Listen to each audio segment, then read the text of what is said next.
My childhood was anything but stable.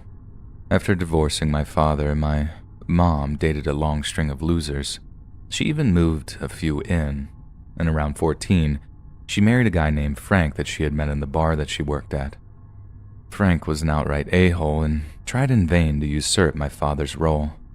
Mom had done her best to keep Dad and I apart, but I knew the whole time he loved and wanted to be with me. Prior to the divorce, he and I would hunt, fish, and camp regularly. This instilled a love for the outdoors I'll never shake, nor would I want to. This made my decision to live in the woods almost a no-brainer. I was 17 when I couldn't take Frank's tyranny anymore. Despite being an unemployed bum for most of the time, he expected me to wake up by 8 a.m. every day. Unlike him, I worked 5 days a week. I've been saving to get my own place since my junior year. Getting away from him and my mom were high on my priorities list.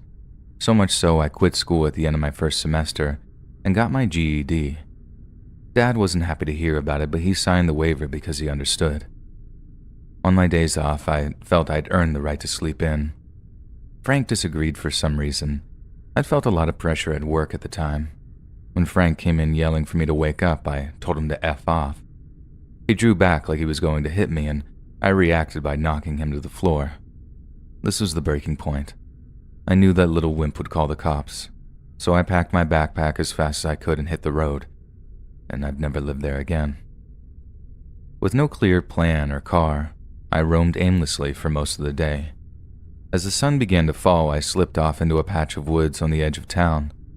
I walked in far enough to not be seen from the road and made camp. I threw together a fire and fashioned a bed from clothes and leaves. That night was surprisingly comfortable, but I had no intent on making it a long-term thing. In my arrogant mind, I'd have no trouble finding an abandoned place to sleep until I'd saved enough. It didn't turn out to be that easy. Most places anywhere decent enough had security. The one spot that didn't was controlled by a gang. They used it as a shooting gallery, I felt like. The floor was an inch deep in old needles. Life with Frank was preferable to that. Another weekend was coming to an end. Sleep and safety were on my top priorities, so I returned to my forest camp and did the best with what I had. Sleeping on the ground wasn't going to work for the long term. The middle of that first week, I walked to a Walmart after work and grabbed a few things, a sleeping bag most importantly. A little time investment made my sleeping arrangements a lot better. I also made a simple lean-to structure from a tarp and lined it with foil. The foil reflected the heat from the fire back down onto my body, making the cooler nights much less so. For a long time, I would clean up the best I could in public bathrooms. My clothes were cleaned at our 24-hour laundromat. It wasn't uncommon for me to spend the night there on laundry days. My hygiene did manage to draw a little attention from my bosses, but none ever said anything. And I did eventually find a fork of river that ran near my camp. I'd bathe there as often as I could. Overall, my time there was a lot better than it could have been had I not had a job. Employed or not everything was idealistic as I made it sound. My little patch of woods was bisected by railroad tracks. With railroad tracks come hobos, and about half a mile from my camp and across the track lay the hobos' camp. It wasn't really much more than an overnight place for most of those guys. I first stumbled upon it by chance. I used the tracks as a quiet pathway back and forth each day. If the police saw you walking alongside the busier roads, they'd harass you. This isn't something I wanted or needed. I was still technically a minor after all. One evening, as I returned to my campsite, the glow of a fire reflecting off the leaves caught my sight. I walked toward it and began to hear a group of men talking. I carefully peeked down the hill and saw 3 older men hunched around the fire. I just watched and listened for a few minutes. Eventually, I realized they weren't anyone to worry about and called down to them. They looked up and huddled together. They must have decided I wasn't a threat either. They called me down to join them. At first, I just sat there and listened to their stories, but after some time, they asked me my name and where I was headed. I thought for a minute, before just making up that my name was Frank and I lived nearby. This spurred an hours-long conversation about all types of things. I learned about a life of riding the rails, and I told them a little about my situation. At some point that night, I got to taste fortified wine for the first time. It's not something I'd recommend, but I came to form quite an affinity for it. Nothing exciting would happen that night, and not for a long time. It was with the approach of fall that seemed to bring with it the cold wind, obviously, but not to mention a few ill-mannered hobos, too. By this point, I'd almost come to be one of the train-hopping fraternity. The few regulars and I had spent many a cool evening by the fire, listening to the newcomers' stories and passing around a bottle or two. One of those passing through was an older guy called Tampa. He was quiet at first, but became more belligerent the more intoxicated he became. I'm not sure what I said, but something set him off and he took a swing at me. Before I knew it, I was on the ground being kicked. The other guys got him to stop long enough for me to get away, and after that night I made sure to keep my distance when someone I didn't know was around. This rule served me well until I allowed myself to be tricked by someone that I thought I knew. The second incident is what ultimately led me finally getting my own apartment earlier than I had planned. The run-in with Tampa was fading from my mind. Other more important things like staying warm and fed were occupying most of my thoughts. Somehow, despite being a homeless teenager, I managed to get a promotion at work. I may have allowed them to believe that I quit school to invest more time there. True or not, the promotion brought with it a raise. I'd been spending most of my money just trying to stay alive. Now, living would be a lot easier. And I was gathering wood one Saturday and noticed a guy about my age walking toward me with a backpack. Although leery, he seemed normal enough to me. He had just come from a Kansas City. I forgot to ask which one, and he told me his name was Dallas. We began talking and I told him about the camp. He thanked me and went our separate ways. Later that night, we continued our conversation around the fire as a bottle made its way among us. For the next 2 days, I spent my evenings with Dallas and the rest of the guys listening to their amazing tales of riding the rails. All seemed well until that second evening. Earlier that day, I'd made a slip-up and mentioned it was payday. I'd always been cagey when it came to how much money I made. A few of the guys knew I had a steady job, but even with them, I never let them see me with more than a few dollars.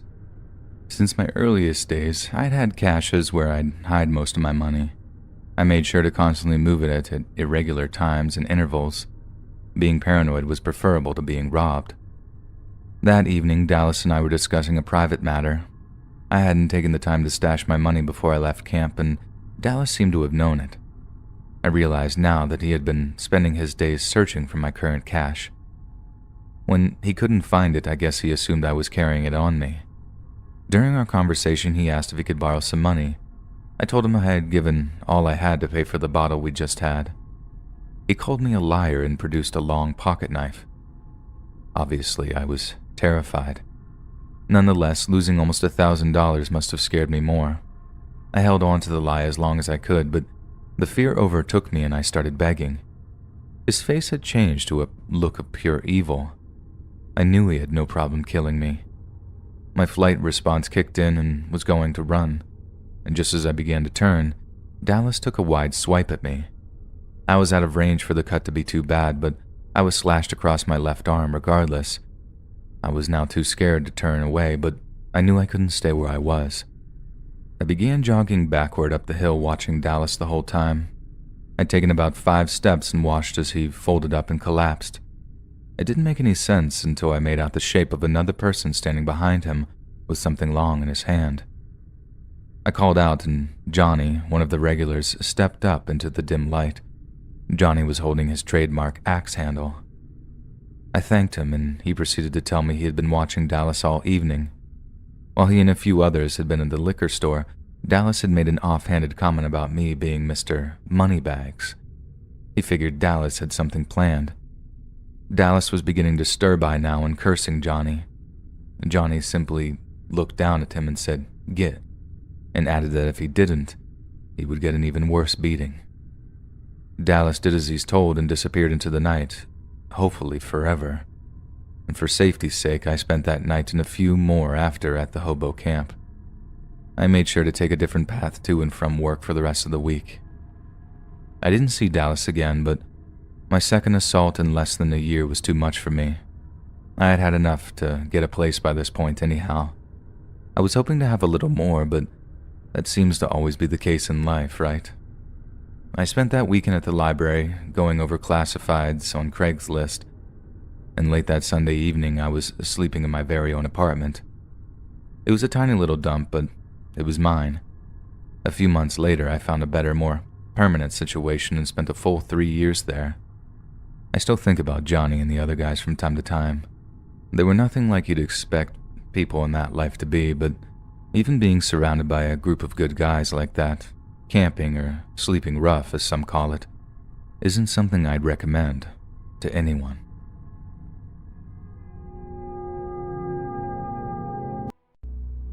For a little backstory, this all took place when COVID-19 had shut everything down in March 2020. I was sent home from my college and I had to do with Zoom classes, and I also went back to work at the burger joint that I would work at whenever I was home on breaks. I won't say the name of the place, but it was always very busy, and during COVID it made us even busier due to us being a fast food place, so we never had to close down, but other places in the plaza did. We always had some really crazy and nasty people, but the pandemic just made everyone so much worse. At the time, we had this one regular that would come in who we thought had some mental problems multiple times a week. He would be really emotionless in his talking and just gave really blank dead stares towards everyone, and just stood there like a gargoyle, really intimidating and statuesque. He would ride his bike up to the walk-up area and look through the sliding windows until one of us got to taking his order. But he only really liked certain people to take his order and was also very cold towards us. He would order the same thing every time, but wants it fresh right out of the grease and handled by once again only certain people. And to make sure of it, he'll intensely stare at us through the pickup window. He would make the other customers outside so uncomfortable that they would walk away or they would just sit in their cars until he left. He used to only come in during the day shifts, but because days were much busier than the night shifts, and with all his demands that he would give us every time, my manager got fed up and told him to no longer come here during the day, thus now making him a night shift problem. During the week, I would work night shifts because of class, and I would usually be clocking out by 10 p.m. It was around 9:30 and I was closing my side down and starting to clean when he then rolled up on his bike. I happened to be one of the few people he let take his order, so as usual I took his order. He wants everything completely fresh, the standard list of demands. But one demand he gave was new. He always orders a side of fries with his meal, and sometimes to put the fries in the carton we either use a scooper or tongs. He asked us to use the scooper instead of the tongs because it'll give him more fries. Me just wanting him to leave and being close to leaving myself, I just went over and told the fry guy what he wanted. The fry guy just rolled his eyes, knowing how annoying this guy is, and dropped some new fries in the grease for him. The fry guy went on a break shortly after, and the night manager took over a station and waited for the fries to be ready. She didn't know it was this guy though, and she used the tongs to put the fries in the carton. She then hands me the order to pass out. The guy slides open the window, and he told me that she didn't do what he asked and that he wants more fries in his bag, since it looked like she didn't put enough in, which she put plenty in. He just didn't get his way. Once again, just wanting to leave after I'm done with him, I just oblige and go back. My coworker who I'm going to call E calls back and says that I shouldn't let him do that. I then called back saying that we've been letting him control us for months, and it's not my problem to handle a manager's problem if he has issues. My night manager hears this and sees it's the guy at the window. They then groan and they ask me what the issue is with him this time. I explained her the story and she went up to him and told him that it makes no difference what she does. He's getting his order fresh every single time by the people he wants to make his order, so to just suck it up and take the bag. She hands him the bag and then storms in the back to finish her inventory. The guy then pokes his arm and head in the window and tries to get one of the other coworkers to remake his order. Coworker and I both said that we're not going to do that since there was nothing even wrong with his food. Well, he doesn't like this, and he actually throws his bag of food inside the store and spills it all over the floor. He sees this and absolutely loses it. She runs over to the window that he's still in and then screams at him how he can't disrespect us like this, and that we for sure won't be remaking his order now, but we'll give him his money back. He then screams at her, and they actually go at it for a few minutes. I call up the night manager, and she runs up to also scream at him. As he gives the guy back his money, he actually grabs her arm and then yanks her almost through the window. Now, because of the pandemic, we have these plastic dividers at the top of where the customer would be speaking to. So if that wasn't there, she would have went straight through the window. Now everyone is screaming at this guy to get the hell out of there and that we're calling the cops as he just assaulted a minor. Earlier that week, he had racial slurs screamed at her by a bunch of rednecks because she was black. I felt really bad for her dealing with two big issues that happened in such a short period of time. She broke out of his grasp and ran to the back. The guy didn't even leave. In his crazy, twisted mind, he thought he was in the right here. He was running in circles outside of our walk-up area and was actually screaming to himself about E and how he's gonna set the cops on us. He tries banging on the windows to further get our attention, but we just ignored him. 4 cop cars drove in, blocking the entrance and the exit of the drive-thru so that no one can come in or leave. They talked to him and the guy just isn't grasping that he attacked a minor and he's crazy. The owner of the company sends in the security footage of just what happened to the cops, and we set the guy on trespassing. The guy actually had to be escorted off the property because he wouldn't leave. He thankfully hasn't come in since that day, but we still see him riding around the road next to our place, and he gives us menacing looks every time he passes by, not once breaking eye contact. He really wasn't right in the head. The dead stares he would give us through the windows, the emotionless way he would speak to us, how picky he was with everything, and how quick he snapped and resorted to violence. It was insane.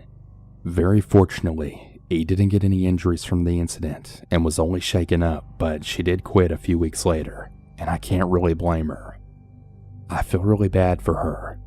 No one should ever have to deal with being assaulted by customers or having racial slurs spewed at them. She was way too young to have to deal with that.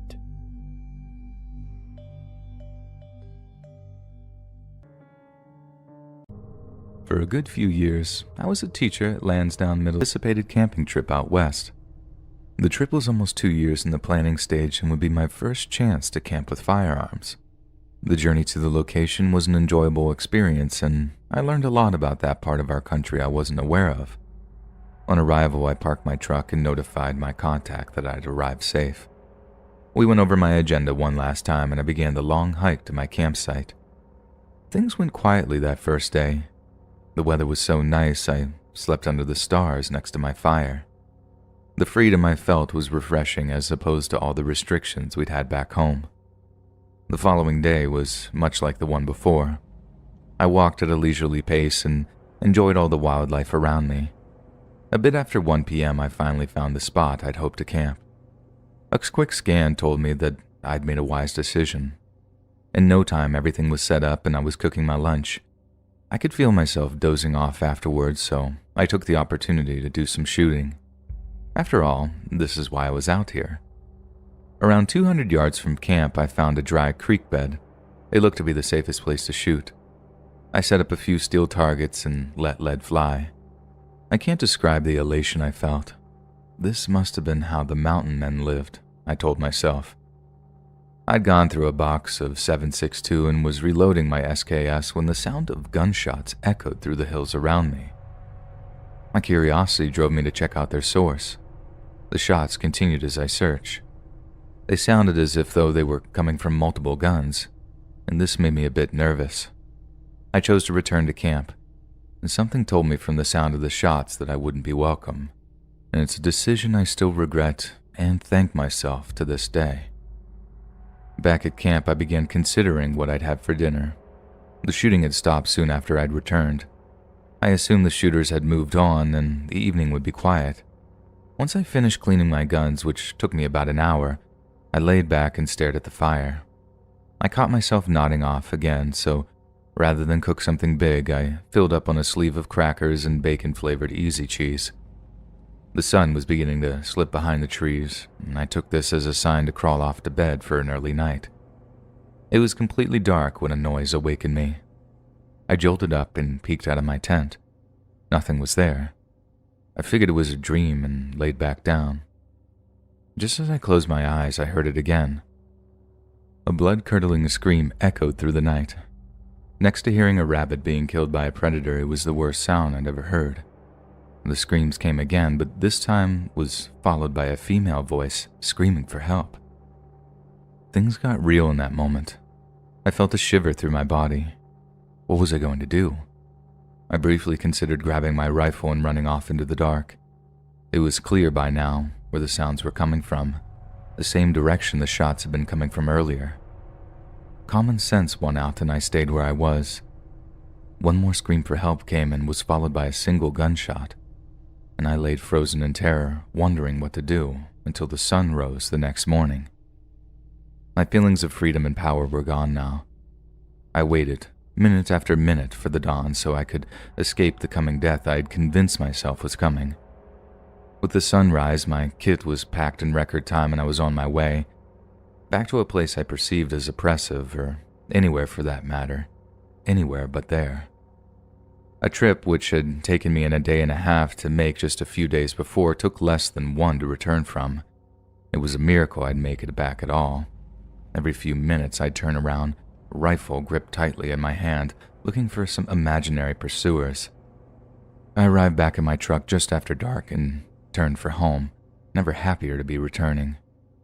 After the relief began to wear off, the guilt began to set in. As far as I could tell, I had hurt a woman in need for help, being murdered perhaps, and I did nothing about it, not a thing. For the entire drive back, a war waged between my ego and common sense. One second I hated myself, calling myself a coward, and the next, you were obviously outnumbered. There's nothing you could do. The undeniable facts are that all those things are true. I was indeed a coward, scared as a child that sees his first horror movie. But at the same time, running out into the pitch dark after an unknown number of assailants would have been very, very stupid. Though it's still the sting in my ego I feel the strongest to this day. Any man could tell you why. Coward or hero, none of this amounted to much. The real question is if I was going to report what I'd witnessed. Witnessed? That was a word that would undo my great act of virtue. I really didn't witness anything. I heard a few screams and shots out in the middle of nowhere, hardly a groundbreaking indictment. Without any real evidence, I'd be no more than a nuisance to the cops, and that was it. And my punishment, it's been this unending shame of picking logic and reason over common decency. It would be some months until I would discover the facts that surrounded this incident, and for some time I was too terrified at what I would find. Nonetheless, a day came when I was finally able to summon the courage to seek out the truth, and it turned out to be a mixed bag somewhat. To be brief, I just happened to be camping a mile away from an outlaw biker gang. Earlier in that day, they had arrived at the site that they used in the past to shoot their less than legal firearms. Unfortunately, they had also abducted a female backpacker. After horribly abusing her for several hours, they set her free. She fled from their campsite. This must have been the screams that I heard for help, only to be shot and left for dead. Most of the time, this would be where the terrible story would end. However, by some act of God, the backpacker clung to life. Somehow she made her way back to the highway and found help. After a week in the hospital, she was released. The bikers knew that they were caught and took deals that will see most of them serving the remainder of their lives in prison. Although I was genuinely happy to hear the victim was alive, the thought of what-ifs haunt me to this day. I'd never told anyone about this incident. Choosing to use this throwaway account means I probably never will. If you end up reading this and thinking me as a low-life coward, I really don't blame you. I didn't tell this story for folks like you. Rather, this account is for those that believe it's the best policy to not get involved in others' problems. I understand now your desire to avoid conflict. Many have been punished for doing the right thing. You may end up as one of those people if you assist someone in need. Your life might be ruined because of it. I can tell you from first-hand experience that pales in comparison to the guilt you'll carry around for the rest of your life. It's simple. We're here on this earth together. If able, we should help our fellow human beings in need. Put yourself in your neighbor's shoes. You could be the only thing standing between them living or dying.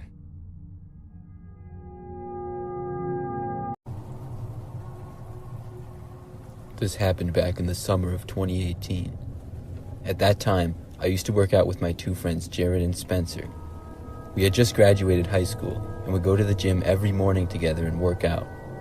Sometimes we would hang out afterwards or get food. I remember that Jared kept saying he really liked Costco's pizza and he wanted us to try it. Personally, I didn't think it would be all that great, and I didn't even have a Costco membership, but I was willing to try it. One day after the gym, Jared convinced us to go. Spencer and I were both hesitant, but we figured why not go with. As it turns out, when we got there, Jared didn't have a Costco membership either. He told us that all the times he had gone before, he had been able to sneak in without anybody stopping him and asking him for a membership card. The store looked pretty busy, so we all decided to try to walk in behind somebody else and hope that nobody would notice or care. We went inside behind several people and were able to make it in okay. We walked over towards the food area where they sold the pizza and other food like ice cream and hot dogs. But before we could get in line to order, a man approached us. He was a younger-looking man who worked at Costco and asked to see our membership cards.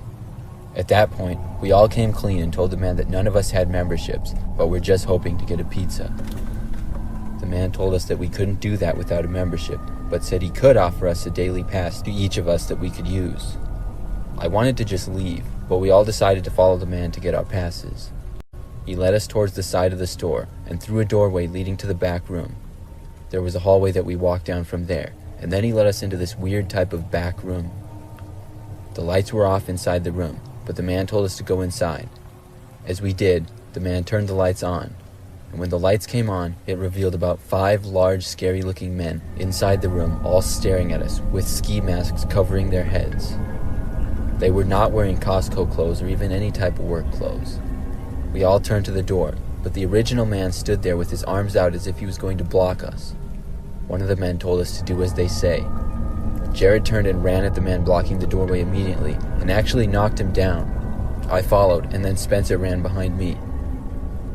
We all ran past the man and back out the hallway. Finally, we made it inside Costco again, where there were other shoppers and we felt more safe. We then looked back but didn't see any of the men, so we decided to just leave without getting a Costco pizza or anything. It was just so weird what had happened, and I have no idea what those men wanted from us. We never reported it or anything like that either.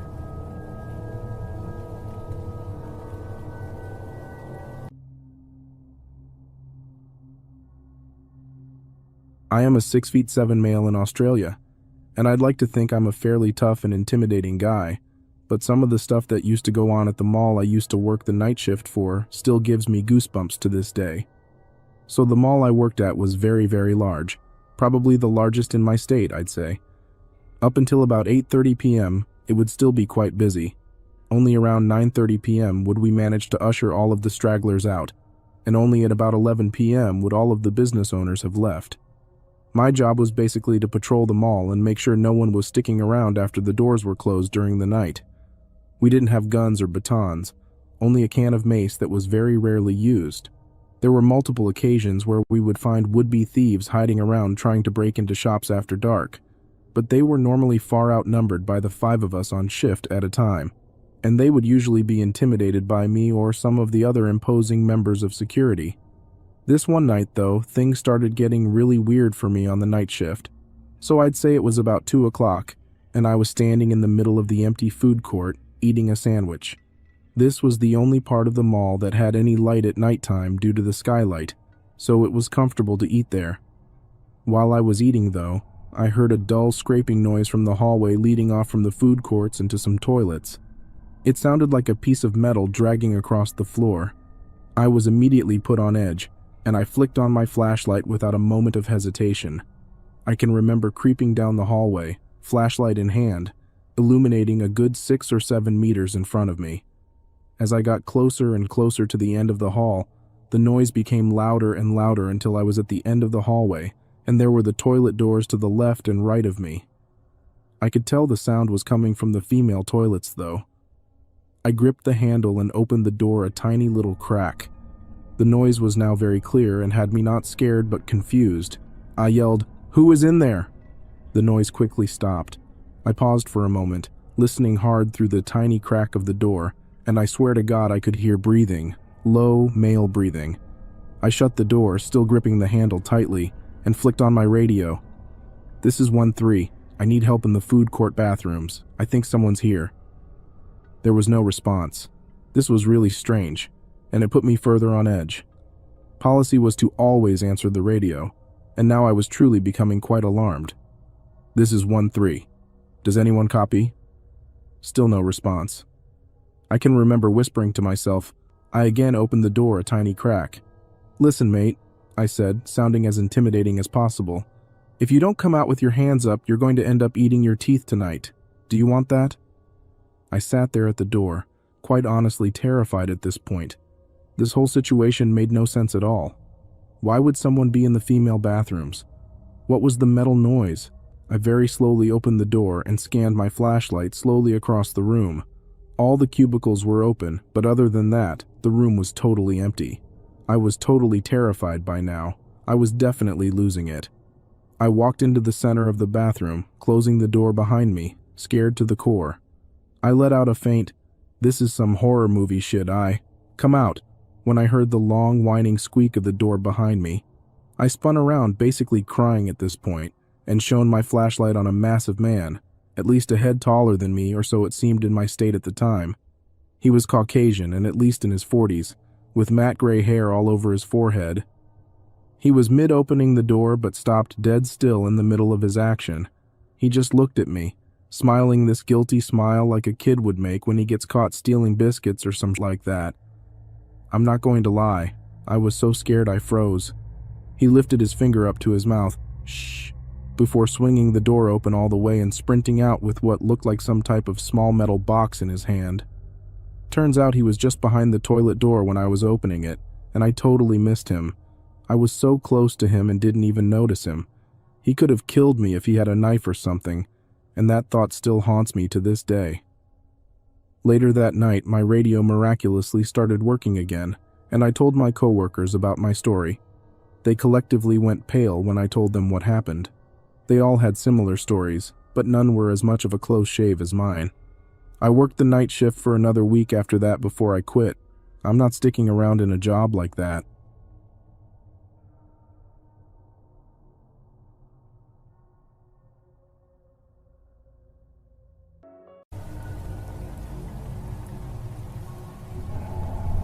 This story happened a few years ago. I was on my way home when my friend John called me and asked if I could pick him up some food from Chipotle. John lived in my same apartment building, so we would occasionally get food for each other and stuff. We also happened to be pretty good friends. I said sure because it was on my way home, but when I got to Chipotle, I realized that it was closed. The Chipotle was very close to a Costco and was sort of in the same parking lot. I drove into the Costco parking lot, which was also empty, and checked on my phone. Both places were closed, so I texted John to tell him that they were closed and asked him if he wanted me to pick him up something else. As I sat in the empty Costco parking lot waiting for a response, I noticed another car driving into the parking lot and pulling up next to me. I looked over, wondering why in the whole entire empty parking lot someone would park right next to me. I didn't recognize the car, and it didn't look like a police car or anything like that. When I looked over, the windows were tinted so I couldn't see inside. Then another car pulled in shortly after, followed by several more. The cars all parked next to me or very close to me, and in total there had to be close to 10 of them. At this point, I was feeling really confused and even slightly concerned. All the cars remained running, and finally, I saw a door open up. I noticed a man get out. He had on a cap and sunglasses. He walked right up to the passenger side of my car, and then I noticed another man get out of his car and aggressively walk towards my driver's side. The man at the passenger's window knocked on my door, and I slightly rolled down the window just a crack. As soon as it was open, the man reached his hand in as far as he could, and then tried to push the window down the rest of the way. I knew at this point that I was in trouble, and clicked to roll it back up. That's when the man quickly reached his hand out of the window and banged it on it really hard. I had enough at this point and put my car into reverse and started to back away. When this happened, the men raced back to their cars. But at the same time, I noticed another car start to drive towards the parking lot. All within about 10 seconds, all of the men had returned to their cars, and all of the cars drove off out of the parking lot in all different directions, leaving me alone. Just like that, they were all gone, and I was just sitting there in the middle of the Costco parking lot, all by myself. I was pretty freaked out, and decided just to drive home. Luckily, I wasn't followed or anything like that, but I don't understand who those people were, or what they wanted from me.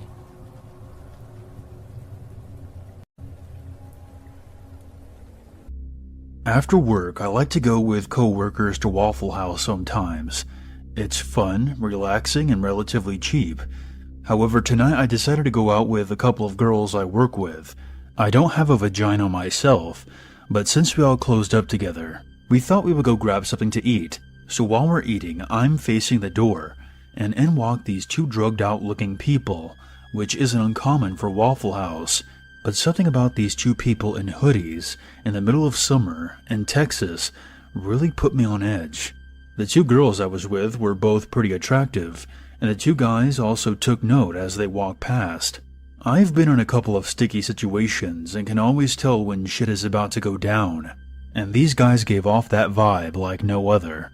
They sat behind me where I couldn't see them in any reflection. It was nerve-wracking. A few minutes went by before I realized that it was just our two groups in the restaurant. I glanced over my shoulder and saw they weren't eating anything, just drinking and staring at us. Fuck. I told the two girls I was with that we should try to hurry up and go because I was tired, trying not to freak them out, because assholes like those guys feed on fear. We got up, and I look over at them. They were still watching us with empty drinks now. At this point, I should say two things. I have an injured knee right now from practice that causes me to limp a little, and I train in Muay Thai boxing and compete internationally in Brazilian Jiu-Jitsu. I am not one to be fucked with, but the limp definitely gives off the impression that I would be easy to overpower. So as we were paying, I noticed one of the guys point at me and make a stabbing motion, and the other guy smiled, and they both stood up and walked towards us. One of the girls I was with was making sexual passes at me, which were very visual. I told her to stop as these guys got closer, and I saw one lick his lips as the other held one hand in his pocket. I told the hostess to keep the change and hurried the girls outside while trying to hide my limp as best I could. We got to the parking lot, and I told one girl to go to her car and gave the other the keys to my car and told them to hurry up and get in, since I couldn't run with my limp, and that I would explain later. The guys came out as I was getting in my car, and I saw one of them pulling something out of his pocket, and heard him yell something I couldn't make out over the sound of us noping the fuck out of there. I texted the girl who I wasn't taking home, and explained the situation, and why I was acting weird. I hate to think about what could have happened if I had not been paying attention to my surroundings. Bad shit almost went down because of, I'm assuming, crackheads at Waffle House. Happened a while ago. I have since been diagnosed with PTSD because of this incident. I'm currently on medication to suppress the reoccurring nightmares. For some background, at the time I was only 9 years old. I am a female from Georgia. My mother met my stepfather at a church we recently started attending with her best friend. When this happened, they were just dating. It was a fairly normal church for the most part. It was a somewhat run-down building with an outdated interior and an old basement. The pastor was an ex-drug addict turned man of God, who was honestly one of the nicest people I've ever met.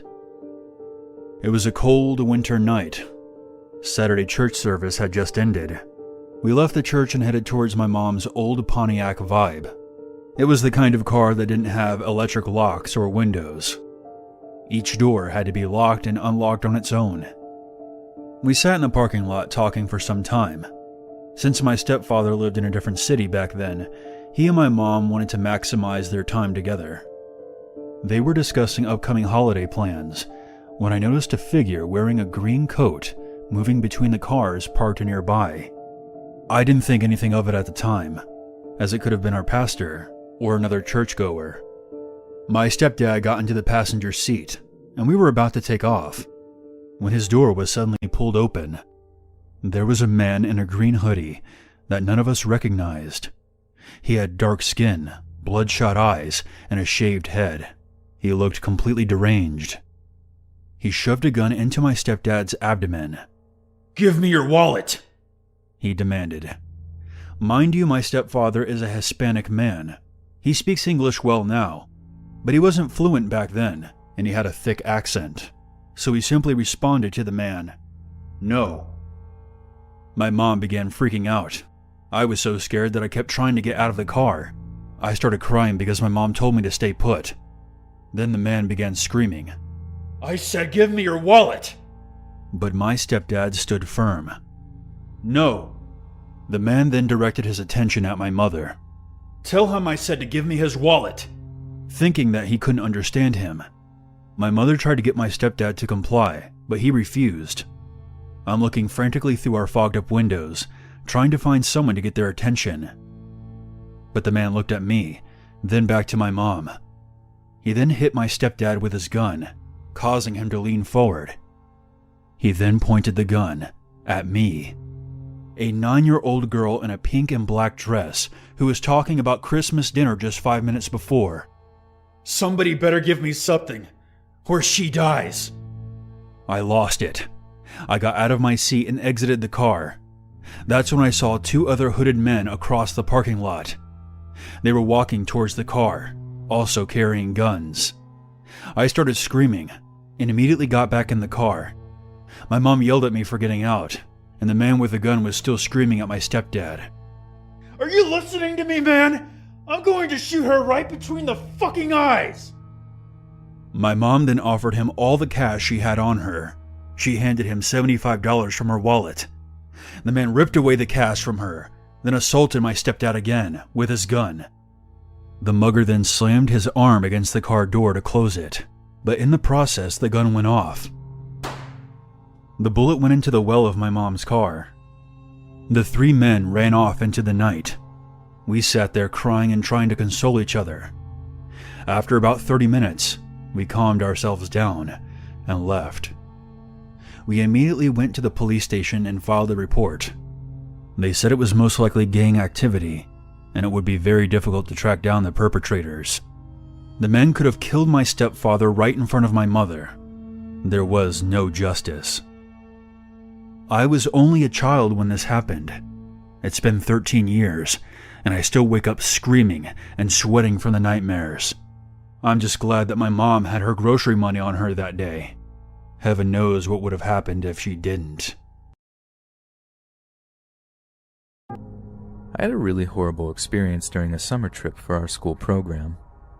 It was a JROTC summer camp, and for those of you not familiar with the program, it basically gives you basic military understanding.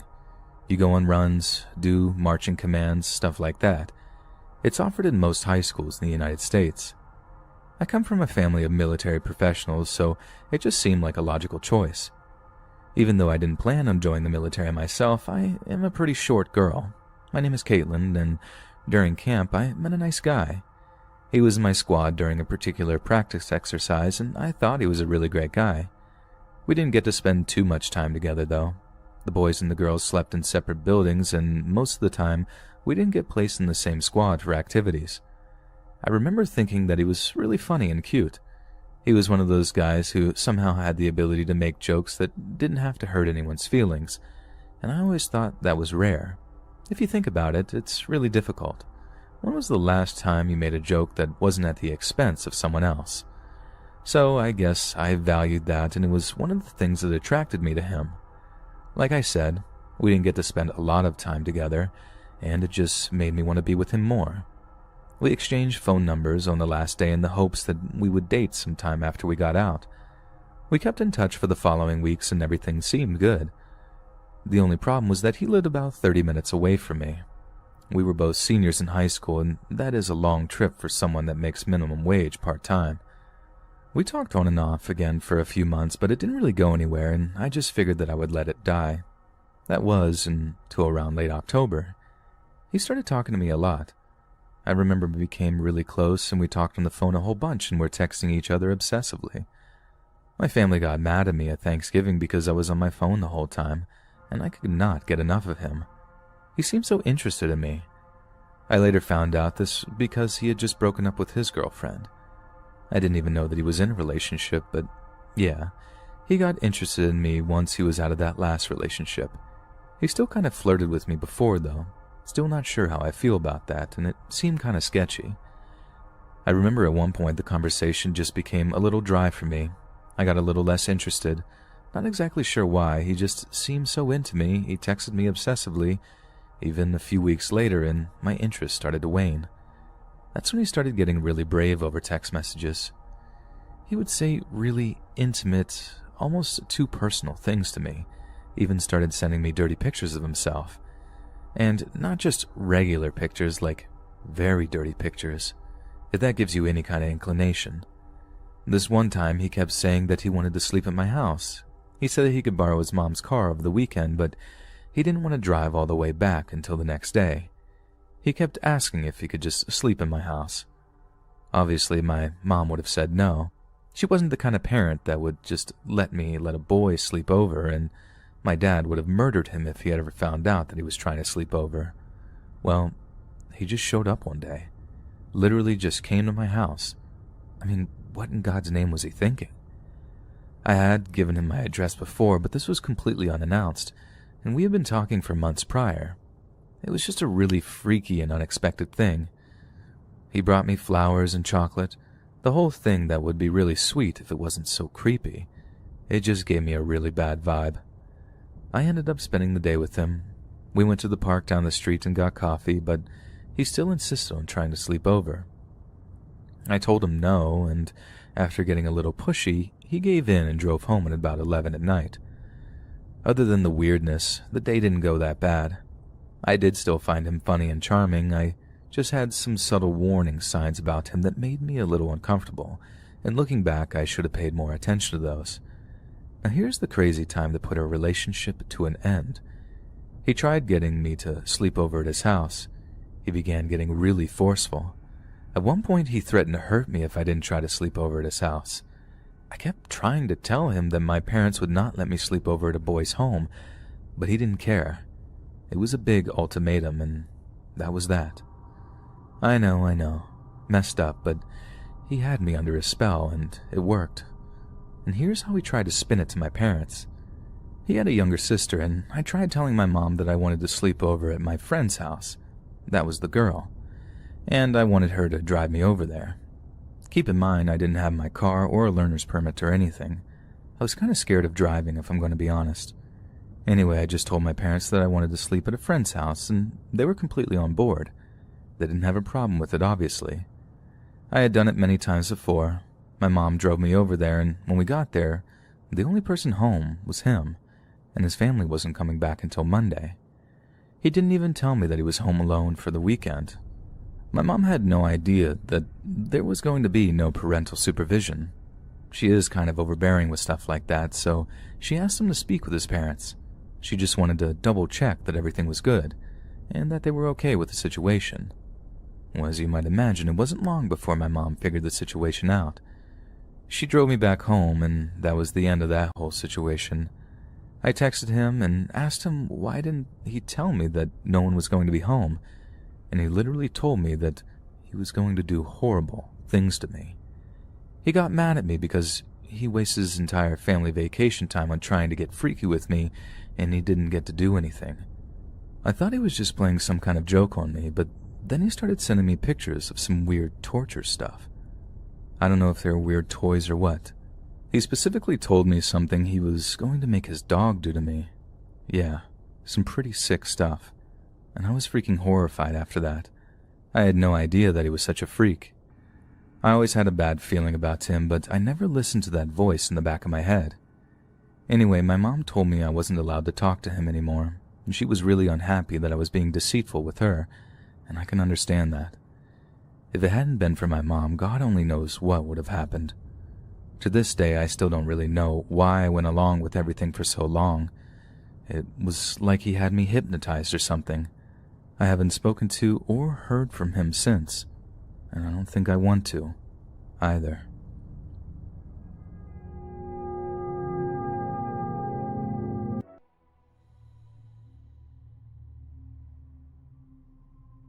I work in a fairly busy hospital downtown, in the NICU.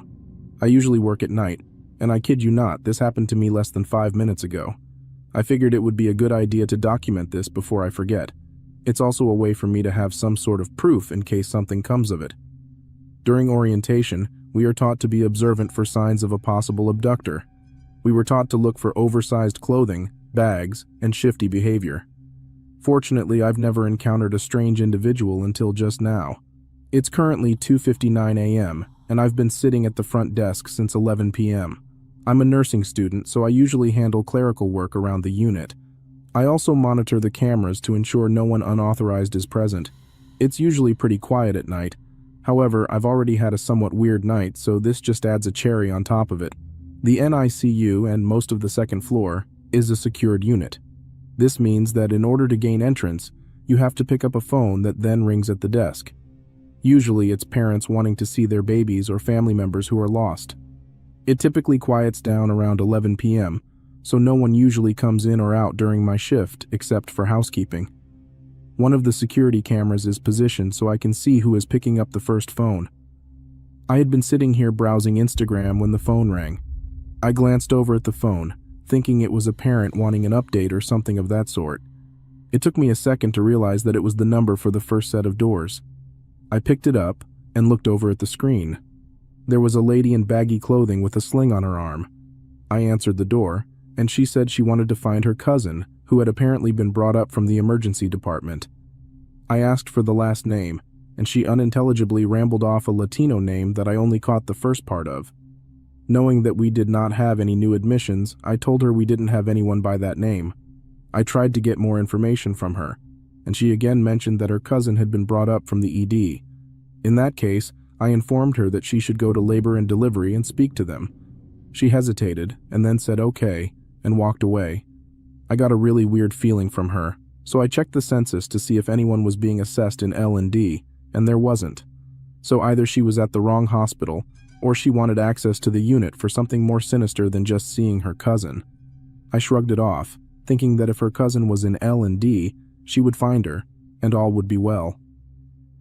About 5 minutes later, the same lady appeared in her extremely baggy clothing and her sling. The only difference was that this time, she was putting the sling on and using her injured hand to fumble with something in her oversized sweatshirt.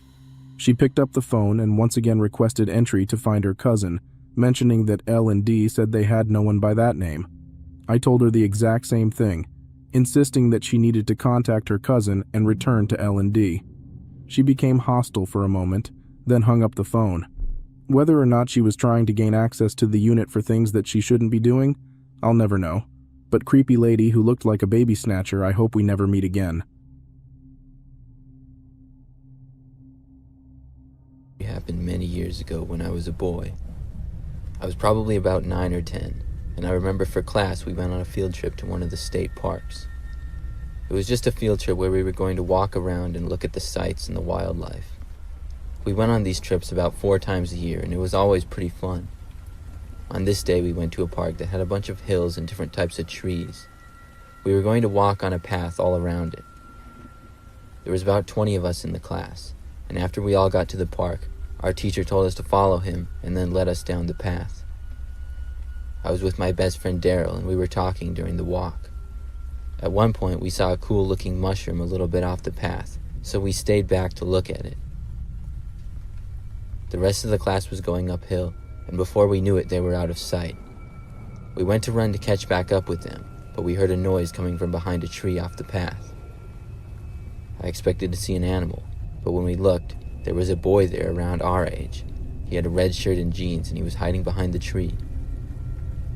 He wasn't in our class. We asked him who he was, but he didn't answer. We thought maybe he was with another school field trip over here or something like that. Daryl asked him if he was on a field trip, and the boy stepped out from the tree and said, "No, Daryl." Daryl was really surprised that the kid knew his name, and he asked him how he knew. The boy then looked at me and said my name. It was a little strange, this whole thing, and we said we should all go back with our groups. The boy then went back behind the tree. He was definitely sketchy, but we told him he should come with us because we figured he wasn't supposed to be off the path by himself out here. He didn't come out from behind the tree though, so me and Daryl walked over to him. But when we got behind the tree, the boy wasn't there. It was as if he just vanished into thin air and was gone. Daryl and I looked around for a bit, but then we knew we had to get back to our group, so we ran back. We told our teacher about it, and I know we ended up telling people who worked at the park about the kid, but I never heard anything about it after that. Daryl and I still talk about it sometimes to this day. School was out for summer, and I had convinced my mom to send me to Russia for a couple of months to visit my grandparents. We moved to North America when I was little, and I hadn't been back much since. Plus, I thought it would be fun being on my first trip abroad by myself. She agreed, and off I went on my first solo transatlantic journey. My grandparents are great people and have always spoiled me and my mom rotten, and they were ecstatic their only granddaughter wanted to visit, so they planned a little vacation of their own with me a month after I arrived to a popular beach resort city in Turkey. We were to stay at a 5-star resort in Ankara for 2 weeks. I thought that was spectacular, getting to travel to not one, but 2 countries in one summer, and to a fancy exotic place like Turkey. I was dying to go. But, full disclosure, when I arrived to Russia, it wasn't really what I was expecting. My grandparents are really protective people, and I couldn't do much or go anywhere by myself, so it got boring pretty fast, and I spent most of my days playing PSP in my room. I was also accustomed to being active and wanted to do things like go jogging, which I did every day at home, so I gave my grandparents a hard time about this since they wouldn't let me go alone, and naturally they couldn't really keep up. Then after about a month, the time came to go to Turkey, and I was super excited to finally get some freedom and a change of scenery. I had been pent up at home too long. The resort they had picked was sprawled over a pretty large area.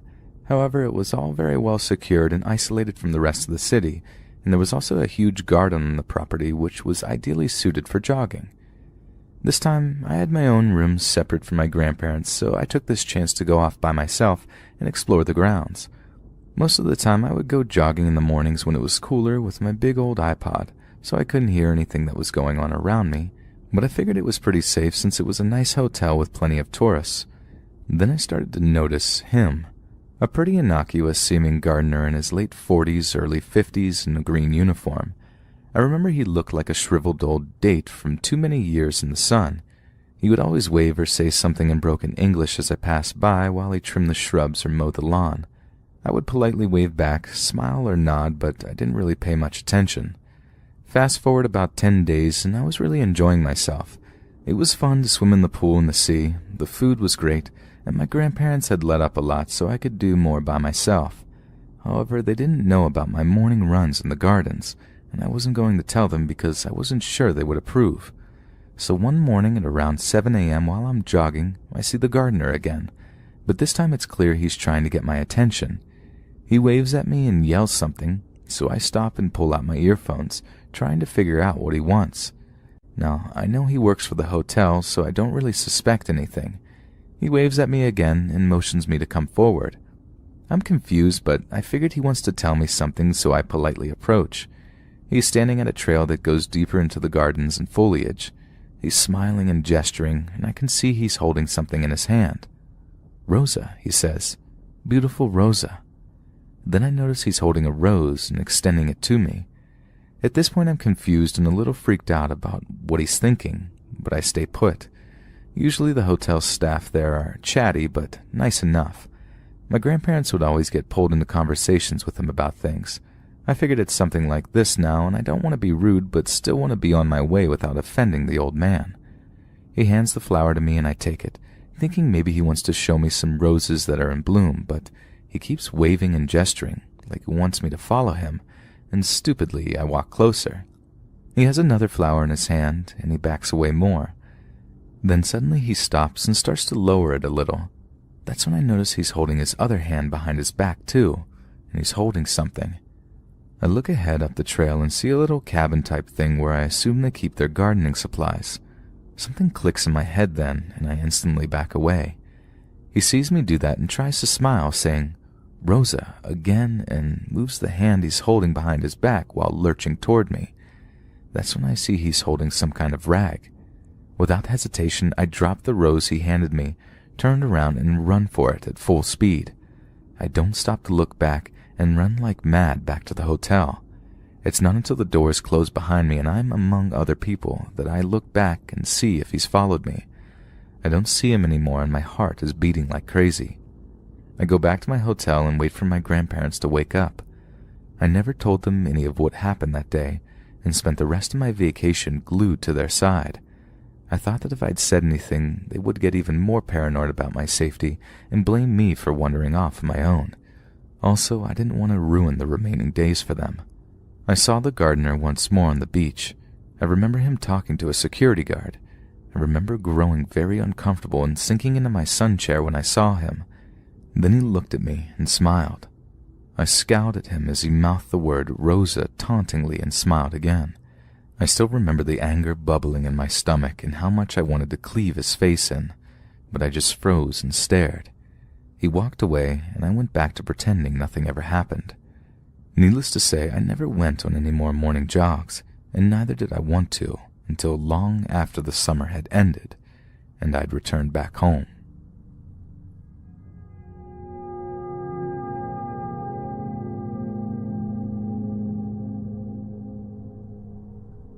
When I was about 16, I went on a trip to Cabo San Lucas with my family and my best friend. My friend and I had a hotel room to ourselves for the trip, something I was naturally excited about. One afternoon, I was getting on the elevator and a security guard got on with me. As the elevator rose, he looked at me and said, "Excuse me, were you wearing a green skirt on the beach the other day?" Yes, why?" I replied. I was already reflexively creeped out at the mention of a miniskirt I had worn a few days prior. "Oh, nothing. I just really liked it a lot." When I got out of the elevator, he got off on the same floor and was walking past as I took out my keycard to unlock the door to my room.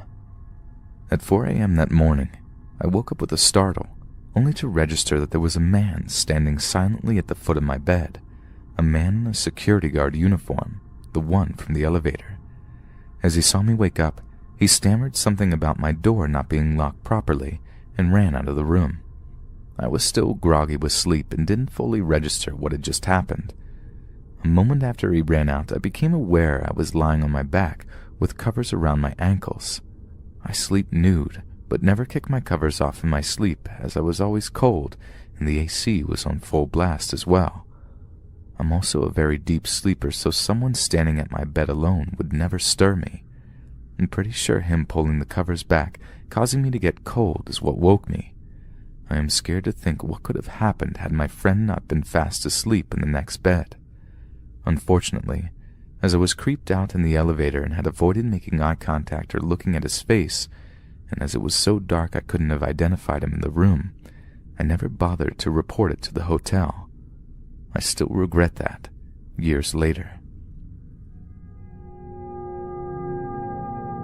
This happened when I was in the 5th grade.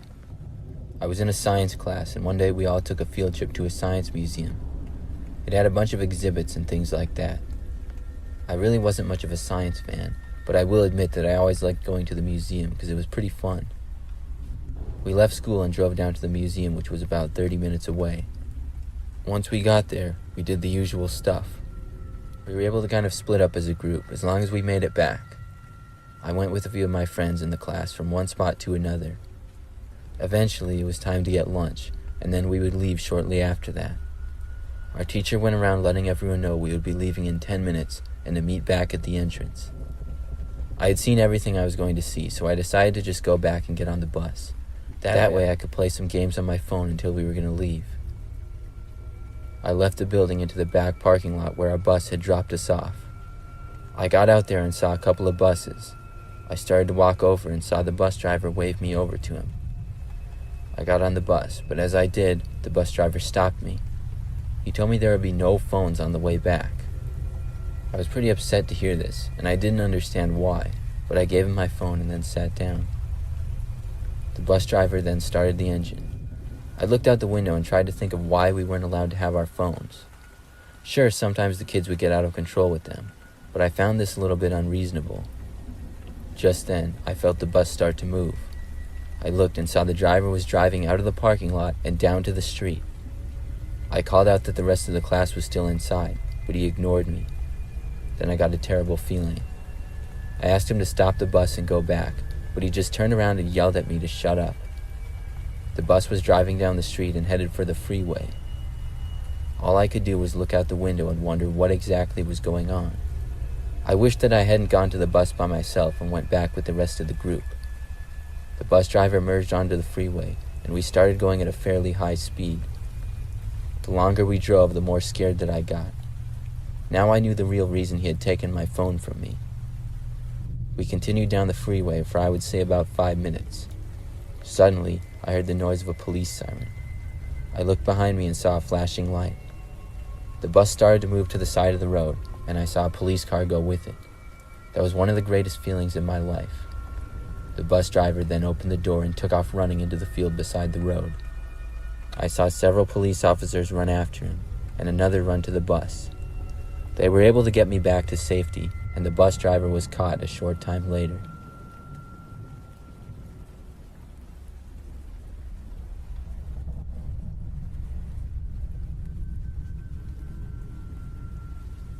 Back when I was... My name is Jamila, and I'm a medical student at Bart's, a medical and dental school here at Queen Mary's University in London. I want to specialize and become a consultant in obstetrics and gynecology, and that requires a very particular area of study, but for almost every medical student in the UK, the first year of study is pretty much the same. And one of the things we all do at some point during that first year is something called prosection. Prosection is sort of like dissection in that you're dealing with dead bodies and stuff, only instead of dissection, where you're chopping up an entire body, prosection is when the dead body has already been chopped up by an experienced anatomist so that medical students can study its anatomical structure. About 3 times a year, we'll put on our white coats, along with a pair of goggles and latex gloves, and then we'll head down into the basement where all the cadavers are kept, and study specific parts that are laid out on those big metal tables. This is basically like a circuit of looking at each organ or body part for about 10 minutes before moving on to the next. It's definitely one of the grimmer things we do during the first year of medical school, and if you've even got an ounce of squeamishness in you, 1 or 2 prosection sessions are enough to squash that out of you.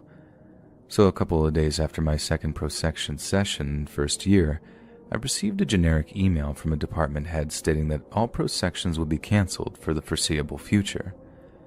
I didn't really take much notice of it. My next session probably wasn't going to be for another few months, so I figured it wouldn't apply to me.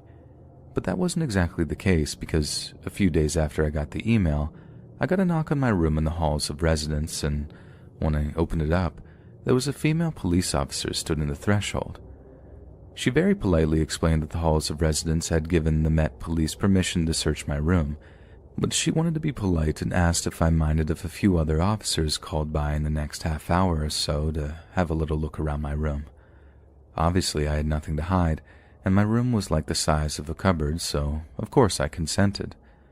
She thanked me and moved on, before 2 other officers called by a short while later, only this pair had a sniffer dog with them.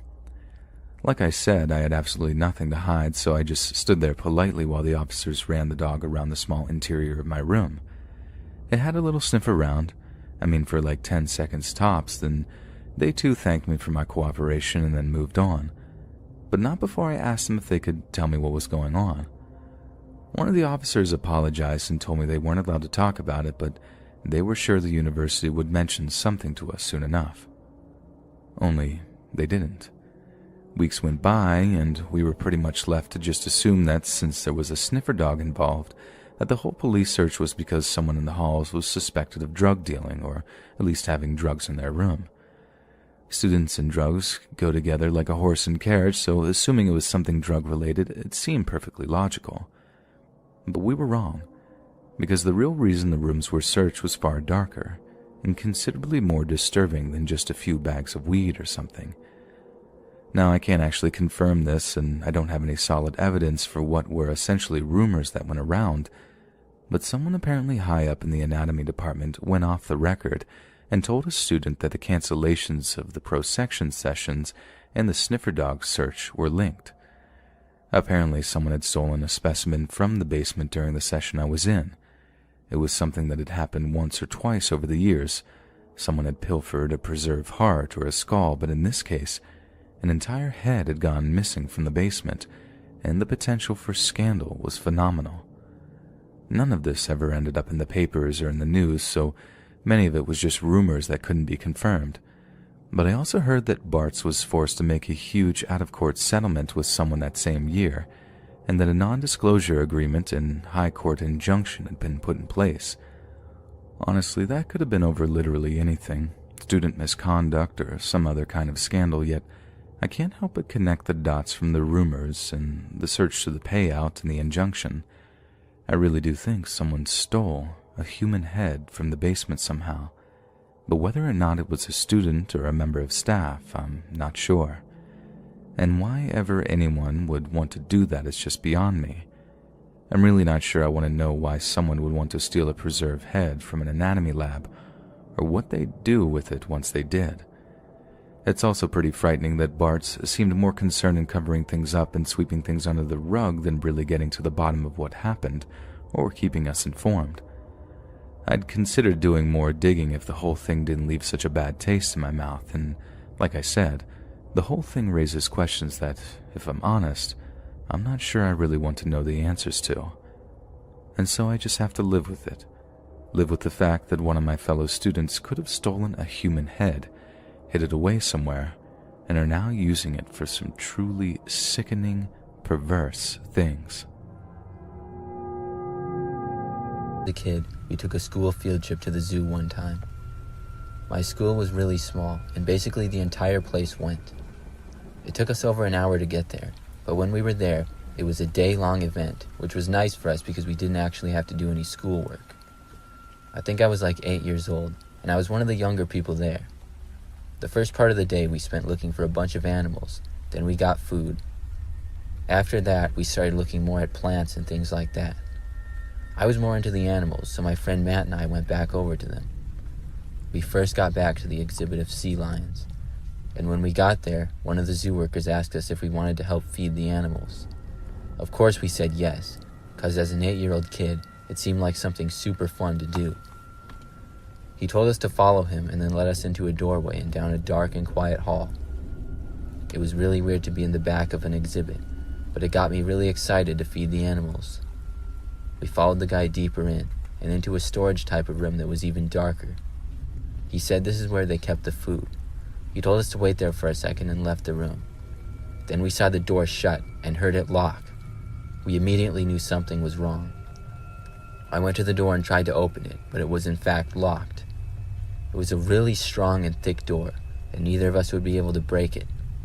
We banged on it, but I don't know how anyone else outside would be able to hear.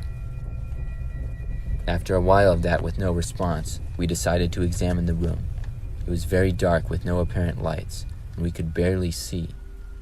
It was probably just about 15 feet by 10 feet, and had basically just junk laying around. It just seemed to be another storage closet. We waited and waited, but of course, the guy never came back, and nobody else did either. This was kind of a long time ago, and neither of us had cell phones we could take out to call anyone or anything like that. We just waited in the dark room for what felt like forever. Occasionally we would yell or bang on the door, but nothing would ever happen. We did this for literally hours. At one point we stopped and actually fell asleep on the floor for some time. Eventually we got back up and went back to banging on the door and yelling. At last, finally, we could barely hear someone from the other side. We both yelled as loud as we possibly could. The door tried to open, but was still locked. Then whoever was there went away. We got really disappointed and thought that was it, until a few minutes later we saw the door open. There was another zoo worker, and she asked us how we had gotten in there. We told her the story, and she seemed really surprised. By that time, we saw that the sun was almost set when we got back into the zoo.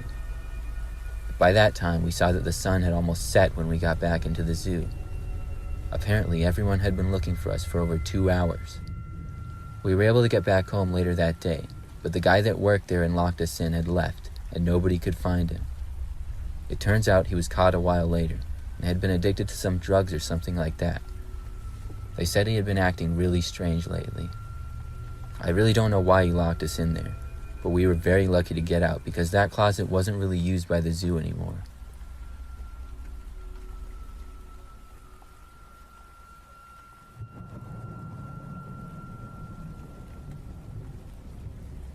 This story. A few months back, I decided I was pretty much over the breakup I'd had during the summer with my long-term girlfriend. It took me months to be able to get over it, as I was really heartbroken, but at some point you just sort of have to get back on the horse, don't you? So I downloaded that dating app Hinge and started swiping through profiles. It's definitely the best dating app I've come across, as it lets you actually message girls directly instead of just sort of hoping that they're going to see you and match with you. So it definitely gave me a better chance at getting to talk to the kind of girls I'm into, and one of these was a Persian girl named Sarushe. Sarushe was honestly one of the most beautiful girls I'd ever laid eyes on. She had this big mess of wild dark hair that was dip-dyed blonde towards the ends, really high cheekbones, perfectly sculptured eyebrows, and some of the deepest, darkest, most alluring brown eyes I'd ever seen. She was simply stunning, and because she'd grown up in Tehran, the capital of Iran, I had something of an edge. You see, I speak a little bit of Farsi, the language they speak there, and I figured that might impress her if I told her as much, which it did, and boom. Only an hour or so later, I sent her my opener and we were chatting. She was an extremely busy person, and I was flattered when she said that she would make time to see me. So we arranged to meet for coffee over the weekend. She showed up to our date in her gym gear and apologized for being so underdressed, but could only make it after a scheduled workout with a personal trainer. But I didn't care at all. She looked absolutely smoking hot in her yoga pants. And we were having coffee, just kind of chatting about our lives, our interests, all that first date kind of stuff, when I look out of the big glass windows to see this dude leaning up against his car. I thought it was my mind playing tricks on me at first, but after a minute or two I realized that he was just straight up staring at us. At one point, Sarushe noticed me looking over her shoulder and asked what I'm looking at, and I make a comment about the bloke outside who seemed to be proper eyeballing us. She then turns around, looking over her shoulder, then spins back with this terrified look on her face before saying something like, we have to leave, now. I'm all like, why? Do you know that fella? And she denies knowing him, but I'm not a dope. I knew what the score was, like straight away. Either it was a controlling family member or something, or it was a psycho ex-boyfriend. I figured all he'd do was follow us to try and be intimidating or something, but I never imagined he'd actually lay hands on me, and the way that he did it absolutely scared the soil out of me. You see, where I live is built up along this big mile-wide river, and the coffee shop me and Sarushe had chosen to meet at was right on the docks. So we're walking along the city's promenade when the guy cornered me, grabbed me by the throat, and started pushing me backwards so my back was leaning over the rails. I tried to get him off, but this bloke was an absolute unit, and as much as I tried, there was no getting him off of me. And the thing about the river where I live is that it's got a really, really strong current. Like if you fall off of a boat or over the side of the prom, you can be in serious trouble as the current will suck you under the water, drown you, and then just drag you out into the Irish Sea. So the whole time he's threatening me, telling me to leave Sarushe alone, all this big macho masculine stuff. Sarushe is smacking him around the head, telling him to get off me, and all the while I'm thinking, if I go over the edge here, I'm a dead man. And I don't think he had any idea of it either. Like it didn't sound like he was from our city, as we have a very particular accent, which he just didn't have. So he was probably thinking he could lash me in the water and embarrass me a wee bit, and I'd just be fine, but I'm telling you now, I wouldn't have been, and he'd have been done for manslaughter. But thank God, he didn't throw me over the railings, he just sort of backed off and headed back the way that he'd come after he'd blown off a little bit of steam. I mean, the girl was gorgeous. I don't blame him for being a bit sore after a breakup or jealous of another lad, but Jesus Christ, if he'd been angrier, if he'd have lost his cool, really lost control, I legit wouldn't be here typing this. I'd be floating in the Irish Sea somewhere, maybe washing up as a rotten corpse on the beach in County Cork, all because of some idiot getting a bit jealous.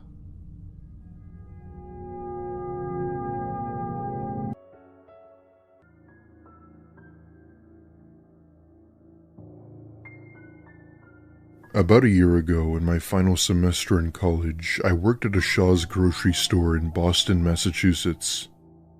For those of you who don't know what Shaw's is, it's basically a grocery store that's mainly based in the Northeast. I didn't have a car yet, so I mainly requested for day shifts as I've always been skeptical of the night. It wasn't that I hated them, it was more so the fear of what could happen, especially to a petite 5'7" girl like me. However, sometimes I'd be given a closing shift, much to my annoyance, as I had a 7:45 a.m. class and we closed pretty late. Whenever I did have a closing shift, we'd end up closing at 10, and it's about an hour's bus ride back home. My managers, being the jerks that they were, gave me a week of closing shifts knowing my situation. I was pissed, but whatever. It's a few $100s added to my paycheck, so I couldn't argue with that.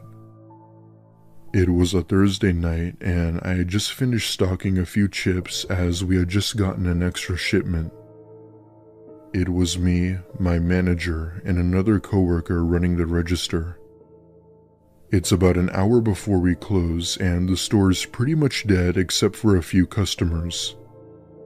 I finish putting the chips on the shelves and get ready to clock out. Before doing so, my manager had told me to go outside and bring the shopping carts that were in the parking lot to the store. Living in a decent-sized city, it wasn't uncommon for careless people to leave their carts out in the open. As I'm grabbing a cart beside a car, a woman rolls down her window and says hello. With a friendly smile, I say hello back and asked if I could help her. In the car was a mom and what appeared to be her teenage daughter in the front seat. Right away, the mom seemed concerned, looking back and forth before telling me that they needed gas. I tell her there was a gas station just down the road, but she then interrupts me, asking if I could give her money for gas. She's explaining as to how she just came from another state and was in desperate need. Being a dirt poor college student, I barely made enough to pay for my own tuition. However, I didn't want to decline help to someone in need, so I take out my wallet and hand her a $5 bill. She stares down at the money and then back at me as if she wanted more when she said that it wasn't enough. I told her I was sorry and that was all I had. She then says in a more direct tone if I could get into her car and go down to the gas station to help her get gas. As I was about to respond, that's when I noticed the teenage daughter had been staring at me the whole time. She's sitting in the seat, giving me this dead stare while licking her lips as if she were planning on something. That was my cue to get out of there as something wasn't right. Thankfully, my manager had come out, and when he saw the car, it immediately pulled out of the parking lot and drove off. I remember running up to him and thanking him for noticing. He also knew something was wrong as he could definitely see the fear and panic of my face.